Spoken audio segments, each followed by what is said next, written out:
आज मैं आई हूँ आप सबको म्याओ के हेलीपैड में लेके घुमाने के लिए दिखाने। तो फ्रेंड्स ये रहा हेलीपैड का मेन एंट्रेंस और यहाँ पे लोग आके बैठ सकते हैं पैसेंजर। और यहाँ पे ये रहा एच, यहीं पे हेलीकॉप्टर आके रुकती है और ये रही मैं। तो चलिए आगे और दिखाती हूँ कि क्या होता है यहाँ पे। तो फ्रेंड्स अभी हम जा रहे हैं हेलीकॉप्टर में, देखेंगे अंदर कैसा है। इसके बाद देखिए हेलीकॉप्टर जो है विजयनगर से आ गई है और यहाँ पे पैसेंजर जो है वो भी उतरेंगे और यहाँ से फिर ये जाएगी डिब्रूगढ़ और फिर लास्ट इसका स्टॉपेज है नाहरलगुन। तो फ्रेंड्स अगर आप सबको मेरा ब्लॉग देखना होगा तो मेरे चैनल में जाके आप देख सकते हैं इसका फुल ब्लॉग। फिर इसके बाद देख सकते हैं बाहर पायलट है और ऊपर एक पायलट चल रहे हैं, वो चेकिंग करेंगे सब कुछ नहीं, एवरीथिंग इज ओके।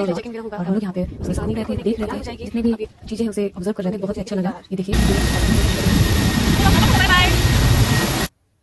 और उसके बाद ये हेलीकॉप्टर जो है वो जाने लगी अपनी डेस्टिनेशन में। तो फ्रेंड्स ये वीडियो मम्मी कैसा लगा? अच्छा लगा, बहुत अच्छा लगा।